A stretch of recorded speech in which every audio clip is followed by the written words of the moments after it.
कितना कीमती समय मिला है, आप समझ नहीं पा रहे हैं, आप समझ नहीं पा रहे, पछताना पड़ेगा बाद में। थोड़ा समय विश्राम किया जाता है, इसको अभ्यास में डाल लो। कई वर्ष हो गए मध्याह्न में विश्राम नहीं, नींद का नहीं, थोड़ा शरीर अस्वस्थ होने का, लेट जाना फिर बैठ जाना, फिर टहलना, फिर लेट जाना बैठ जाना, नींद का। रात्रि में 4 घंटे इसको लेटने के लिए देते हैं बस। बीमार स्थिति में, शायद बीमारी ना होती तो पद्मासन में इसको हम विश्राम देते, पर अब पद्मासन लगा नहीं। शरीर सुख आराम त्याग किए बिना भगवत मार्ग में कोई भी विजितात्मा नहीं हो सकता। रगड़ो, इस शरीर को रगड़ो। हाथ में माला है या काउंटर है, टहल रहे हैं, जब नींद आ रही टहल रहे हैं, सिर्फ 4-5 घंटे शयन के लिए दीजिए। क्या कर पाओगे आगे? यही अवस्थाएं हैं, नवयुवक अवस्था। इसी पर विजय प्राप्त करो, नींद आदि पर, भोजन पर, नींद पर। जानबूझकर 1-2 दिन भोजन छोड़कर भजन पड़े नहीं रहना। कोई जान न पावे कि आप भोजन नहीं किए। पूरी दिनचर्या ज्यों की त्यों होनी चाहिए। जिद्दी स्वभाव, परमार्थ के पथिक का जिद्दी स्वभाव, आराम त्यागी स्वभाव।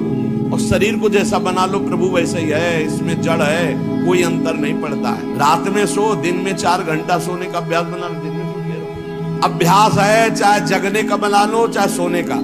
आधा कवल रोज बढ़ाते चले जाओ, भोजन आते फैलती चली जाएंगी। आधा कवल रोज कम करते चले जाओ।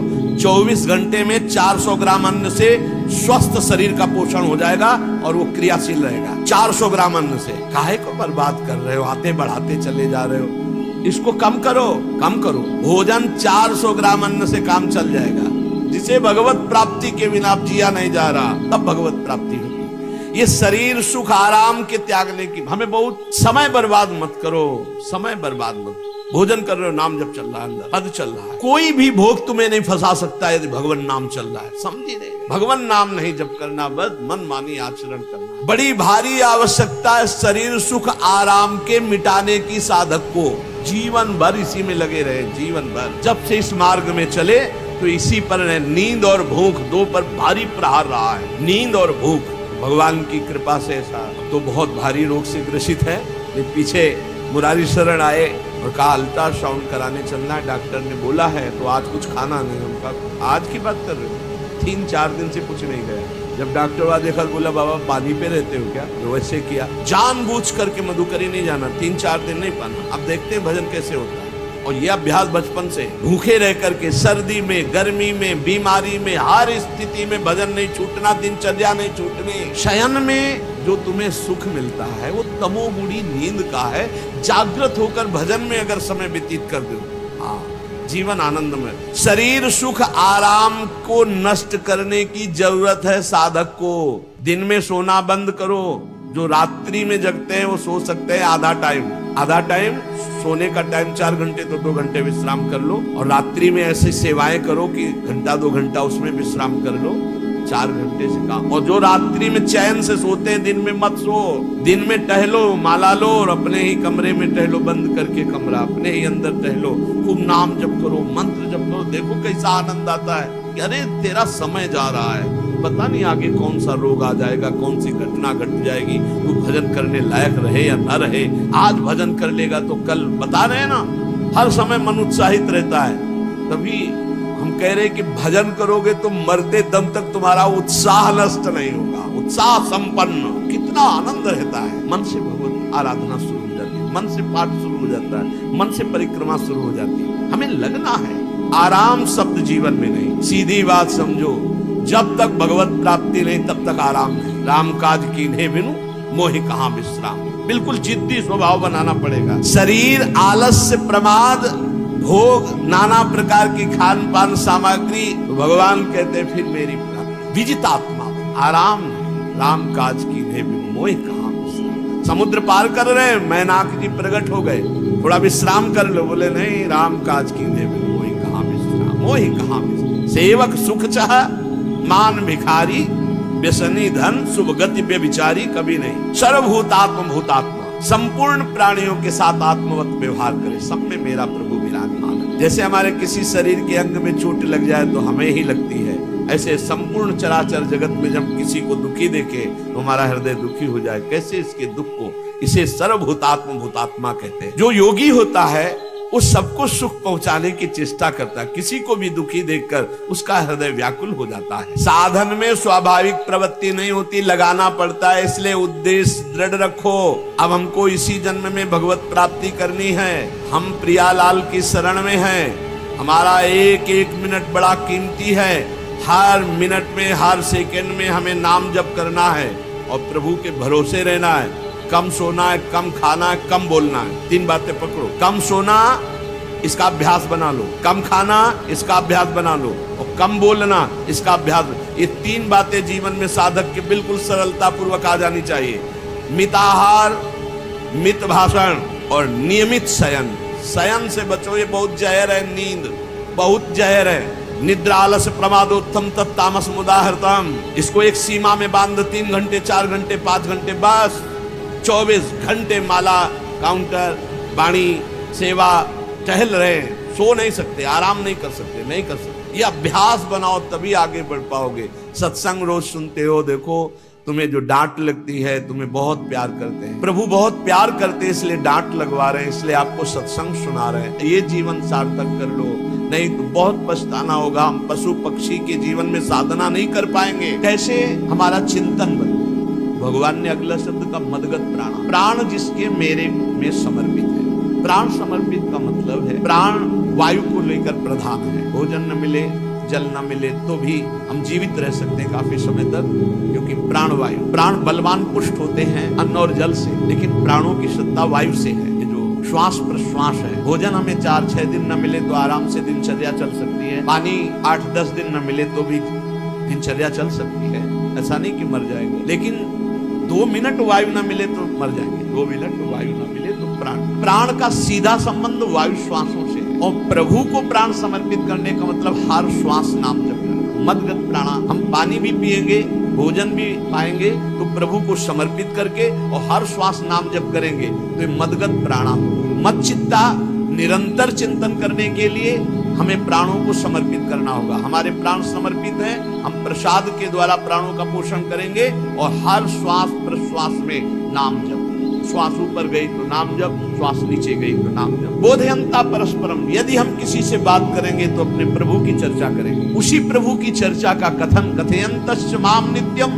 केवल भगवत चर्चा करेंगे, केवल। कभी कभी ये लोक कल्याण की भावना भी प्रपंच में उतार देती है। निवेदन है कि यहाँ कोई लोक वार्ता का प्रश्न लेकर के नावे। एक जगह तो बख्श दो जहाँ केवल भगवान के संबंध की चर्चा होने दो। सीधा वृंदावन में आप आए हो तो प्रिया प्रीतम की चर्चा का प्रश्न करो, प्रिया प्रीतम की चर्चा सुनो, निहाल हो जाओगे। तुष्यंत च रमंत च, उसी में आनंद और संतोष होता है। भगवत चर्चा भी उसी में रमण। एक जगह तो रखो जहाँ तुम केवल प्रभु की चर्चा सुन सकते हो, प्रभु की चर्चा कर सकते हो। प्रपंच का तो बहुत विस्तार है। कथयंत च माम, माम भगवान कह रहे हैं। कथयंत च माम नित्यम तुष्यंत च रमंत। चलते हैं हम भगवत मार्ग में, फैल जाते हैं फिर दुविधा युक्त संसार प्रपंच में। केवल भगवत चर्चा। कथयंत च माम, भगवान केवल माम, मेरा। प्रियालाल के सिवा और कोई चर्चा। बार बार बोर्ड लगवा देते हैं, श्यामा श्याम की चर्चा के सिवा यहाँ कोई चर्चा न की जाए। आपको अगर आशा है कि यहाँ से कोई काम बनते हैं तो पहले आपको बता देते हैं हम असमर्थ हैं, हमारे में कोई सामर्थ्य नहीं है, हम केवल प्रभु की चर्चा करते हैं, प्रभु का नाम जपते हैं, प्रभु के लिए जीवन है, बस इतनी बात है। जो प्रभु में डूबना चाहता है वो आए, स्वागत है। इसके अलावा ना कोई आशीर्वाद, ना कोई तंत्र मंत्र, ना कोई जंतुर, ना किसी भी तरह की कोई ढांढस वृत्ति बना सकते हैं कि जाओ तुम्हारा ये ठीक हो जाए, तुक्का लग जाए, ठीक हो जाए, तुम्हारे भाग्य की बात। यहाँ से कोई चमत्कार नहीं है। यहाँ एक ही चमत्कार है, मलिन मन को श्री भगवान में लगा देना, जीवन को जीवन मुक्त अवस्था में पहुंचा देना। निर्विकारता की स्थिति प्राप्त करने के लिए साधु समागम है। भगवान का आदेश है, यदि मुझे अनुभव करना चाहते हो, इसी जन्म में परमानंद की प्राप्ति करना चाहते हो, तो मय्येव मन आदत्स्व मयि बुद्धिम निवेश। कैसे करोगे? भगवान कह रहे मत चित्ता, मेरे में चित्त लगाओ। चित्त कैसे लगेगा? चूंकि हम प्राणों से बहुत प्यार करते, देह प्राण ते प्रिय कचुनाई, इसलिए भगवान को कहना पड़ा प्राण मेरे को समर्पित करो। कैसे समर्पित करें? जो खाओ पियो भगवान को भोग लगा के और रात दिन नाम जप में, हर श्वास में भगवत चिंतन। अगर वार्ता करनी तो बोधयंता परस्परम कथयंतश्च माम नित्यम, केवल मेरी चर्चा। बड़ा दुर्लभ हो रहा है, भगवत चर्चा होना बड़ा दुर्लभ हो रहा है। या ये सब सुनो भरत भावी प्रबल बिलख कहो मुनिनाथ, हानि लाभ जीवन मरण जस अपजस विधिहान। जब कर्मों का फल भोगने का आया तो महात्मा जी, और जब पाप कर्म करने जा रहे थे तो पूछ लेते हमसे कि हम पाप कर्म करने जा रहे हैं, आपकी अनुमति है क्या? तब नहीं, तब किसी न भगवान की याद की न गुरु की याद की, मनमानी आचरण किए। तो अब भोग आया है, अब भोग लो, भोगना पड़ेगा, वो यही मिलेगा तुम्हें। पति पत्नी परिवार संसार मित्र, इन्हीं में सब कलह अशांति मारपीट नाना प्रकार का। अरे पूछो मत, भगवान के चरणों का जब तक आश्रय नहीं लोगे तो यहाँ का ये प्रेम विवाह, यहाँ का प्रेम तुम्हें शांति प्रदान नहीं कर सकता। भगवत भाव रखोगे, हर परिस्थिति को शांति पूर्वक निर्वाह। ये जीवन काटना भी एक कला है। मनुष्य जीवन कोई पशु जीवन नहीं है। अगर अध्यात्म नहीं तो आप इसको जी नहीं सकते, आप इस जीवन को नहीं जी सकते। अशांत रहोगे, क्लेशित रहोगे, परेशान रहोगे। जीवन की कला है द्वंद्वों में समता, संपूर्ण जगत में रहते हुए ममता रहित हो जाना, संपूर्ण क्रियाएं करते हुए अहंकार रहित हो जाना। अभी जीवन मुक्तता का आनंद आ जाए तो मच्चित्ता मदगत प्राणा बोधयंता परस्परम कथयंत च माम नित्यम तुष्यंत च रमंत च। हमारा उद्देश्य भगवत प्राप्ति का है। जो भगवत संबंध से भगवत प्राप्ति करना चाहता है उसके लिए दरबार खुला है, फ्री है, कोई फीस नहीं है, कोई शर्त नहीं है। तुम कौन हो, कहाँ के हो, कोई मतलब नहीं। आपका केवल संबंध भगवान के संबंध से वार्ता होगी तो यहाँ हो सकती है। इसलिए सावधानी होकर हमारे समय को निरर्थक ना किया जाए। बहुत कीमती समय, जब प्रश्न होता है तो फिर उस पर चर्चा करनी ही होती है। हमारी प्रारंभ से विशेष श्रद्धा इसी बात में रही गुरु शब्द पे कि रात दिन कोई भी चेतना युक्त क्षण ऐसा ना जाए जिसमें भगवत विमुख होता हो। बस इसी बात की साधना जीवन भर रही। प्रारंभ में गुरुदेव ने कह दिया, जब तक चेतना है तुम्हारे में तो तुम्हारा जागृत अवस्था का चेतना युक्त एक भी क्षण व्यर्थ नहीं जाना चाहे। तो गुरु कृपा से यही प्रयास रहा है कि हमारा एक भी मिनट भगवान से विमुख न जाए। पूर्व में ऐसी स्वभाव वृत्ति बनाई थी कि लोगों को ये शंका होती थी कि ये बोल पाते हैं कि नहीं बोल पाते हैं, अर्थात इनके वाणी है कि नहीं है। मुंह मौन, जटाओं का बोझा, एक वस्त्र, बस शांत। बुलाया गया, घंटा बजा तो पहुंच गए, प्रसाद ली, उसमें एकांत, हर समय मंत्रा। कथा में बैठे हैं, अनुकूल वचन आया तो सुन लिया, नहीं पूरा का पूरा सत्संग ऐसे ही चला गया।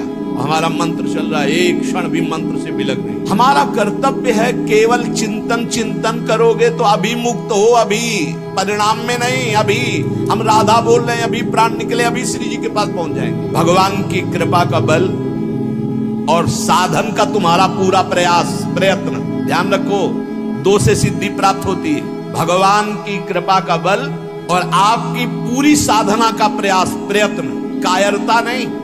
भगवान की कृपा का बल और तुम्हारा पूरा प्रयास, पूरा प्रयत्न। देखो, भगवान की दर्शन वृत्ति हृदय में जागृत हुई ध्रुव जी की पद को लेकर, कामना को लेकर। मैं भगवान का साक्षात्कार करूंगा, उनसे वरदान मांगूंगा कि मुझे सबसे श्रेष्ठ पदवी की प्राप्ति हो। चले भगवान नारद जी मिले। पहला प्रलोभन, चलो अभी तुम्हें इस सम्राट पद पर नकार दिया। फिर भय, सांप हैं, बीछी हैं, जंगल के बड़े अभी यक्ष राक्षस, न जाने कौन कौन है। तुम अभी बालक हो, तुम्हें खा जाएंगे, तुम क्या तपस्या करोगे, क्या भजन? नहीं, इससे भी नहीं, कुछ भी हो, कदम वापस नहीं जाएंगे, अब तो हरि की प्राप्ति।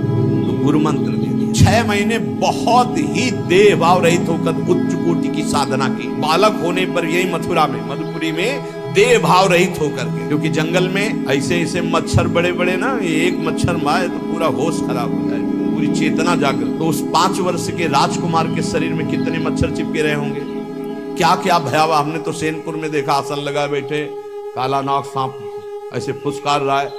पूरा दृढ़ निश्चय है कि अगर ये काटने का समय है तो काट लेगा, नहीं काटना तो बिल्कुल नहीं काटेगा, बैठे रहो। वैसे पास से निकल गए, छाती से भी निकल गए हैं। निश्चय है कि अगर काटना है काट।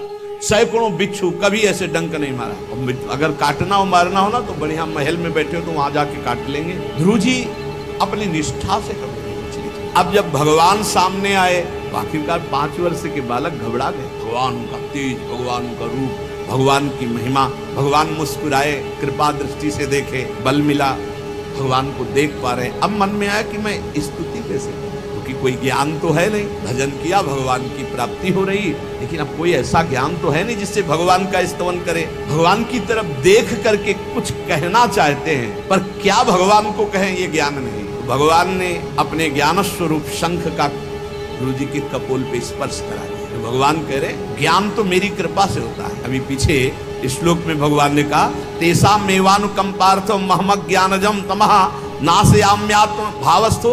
अनात्म भाव का ये जो आत्मस्वरूप अनात्म देह में भाव आ गया है, इसके नाश का जो ज्ञान होता है ये भगवान की कृपा से होता है। जे भी संग छुआया दिव्य ज्ञान और भगवान की दिव्य स्तुति की। तो ये देखा जाता है कि भगवान की कृपा से ही साधक में दिव्यता आती है, दिव्य ज्ञान आते हैं। पर प्रयत्न अपना होना चाहिए। प्रयत्न था तभी तपस्या में आए, नहीं तो प्रलोभन में फंस जाते या भय में डर जाते। ना प्रलोभन में फंसे चक्रवर्ती सम्राट पद देने पर, और ना भय में फंसे कि सांप पीछे और सिंह खा जाएगा, इससे भयभीत नहीं हुए। और प्रयत्न इतनी जोर का किया, आप भागवत में पढ़ लीजिए, देह भाव रहित होकर कितना कठोर तप, 6 महीने में भगवत साक्षात्कार। आत्मबल, भगवत कृपा बल। ये मन है बहुत डराता है, कैसे जिएंगे, बुढ़ापे में कौन सेवा करेगा, क्या दुनिया का प्रपंच खड़ा कर देता है। इसको इसी ज्ञान से काटो, भगवान है ना, भगवान सब, भगवान के लिए हमने जीवन दिया, ये जीवन भगवान के लिए। अरे दिव्य हो जाओगे, रिद्धियां सिद्धियां हाथ जोड़े खड़ी रहेंगी। भगवान जानते हो क्या भगवान है। हम एक बार भगवान के नाम पर अपने आप को न्यौछावर तो करके देखें, पर ये अहंकारी जीव मानता नहीं। ये अहंकार का बल लिए रहता है। आसुरी प्रकृति है ये अहंकार। अहंकारम बलम दर्पम कामम क्रोधम च संश्रिताः। जिसके अंदर ये आसुरी प्रवृत्ति अहंकार होता है, उसमें काम क्रोध लोभ ये भरपूर होते हैं। कहां से भगवत प्राप्ति हो। जहां ये दुश्मन रहते हैं वो घर तो तुमने सुरक्षित दे रखा है दुश्मनों। आसुरी प्रकृति को तुमने, अहंकार को अपना स्वामित्व दे रखा है। मैं वो अहंकार जिसके साथ प्रकृति लगती है। जब अहंकार और बढ़ जाता है तो ईश्वरोहम अहम भोगी सिद्धोहम बलवान सुखी। तरंग से समुद्र नहीं होता, समुद्र से तरंग होती है। हम जितने भी हैं सब तरंग हैं उस परमात्मा की। वायु विकार नष्ट हुआ, समुद्र में ही लीन हो गए, ये बात है। लेकिन एक तरंग समुद्र नहीं पैदा कर सकती। एक सूर्य चमक रहा, कोई बंद के सूर्य दूसरा चमक के दिखाए। बहुत सावधानी से उपासना करो। ये अहंकार, भगवान कह रहे हैं, भगवान ये जो अहंकारम बलम दर्पम कामम क्रोधम च संश्रिताः, इस अहंकार को नहीं मिटाया तो ये अनुभव कराने लगता है और 4 बोलने लगते हैं कि आप तो भगवान है। तो धर्म सम्राट करपात्री जी, इतने सिद्ध महापुरुष, और विश्वेश्वर विश्वनाथ जी की स्थापना करके रात दिन आराधना, काशी में बड़े बड़े सिद्ध महापुरुष भगवान शिव की आराधना करते, बड़े बड़े सिद्ध महापुरुष भगवती अम्बा की आराधना करते। ये कौन सा ज्ञान प्रकट हो जाता है जो भगवत स्वरूपों का अपमान होने लगता है। मुझे यही समझ में नहीं आता। गुरु रूप से हमें शास्त्र के आचरण देने आए, मनमानी भ्रष्टाचार सिखाने नहीं आए। आज तक कभी कहीं भी भगवत स्वरूपों का अपमान महापुरुषों द्वारा नहीं हुआ। महापुरुष और भगवान में अंतर नहीं, पक्का मुझे विश्वास। हम तो चराचर जगत को भगवत स्वरूप मानते हैं, लेकिन आचरण कराने के लिए आचार्य गुरुदेव जैसे चले वैसे ही चलना होता है। सदैव संतों ने अपने को अधम और तुच्छ और नीच कहा है। हनुमान जी जैसा कोई ज्ञानी महाबली, कोई त्यागी, कोई ब्रह्मचारी बैरागी, हनुमान जी जैसा कोई त्रिभुवन में द्वितीय हुआ हो तो बता दो। अतुलित बलधामम हेम शैलाभदेहम दनुजवन कृशानुम ज्ञानिनाम अग्रगण्यम। अरे जय गिर चरण दे हनुमंता, चले उसका पाताल तुरंता। हजार हजार को पकड़ के कछु मारिस कछु मर्दिस कछु मिले से धरि धूरी। विभीषण जी से कैसे परिचय बता रहे हैं, दैन्यता का स्वरूप हनुमान। भगवान से जब हनुमान जी मिल रहे तब उनसे, प्रभु आप पूछ रहे हो कि नाथ एक मैं मंद मोह बस, ज्ञानी नाम अग्रगण्यम, एक मैं मंद मोह बस, कुटिल हृदय अज्ञान पुनि प्रभु मोहि विसारेउ दीन बंधु भगवान।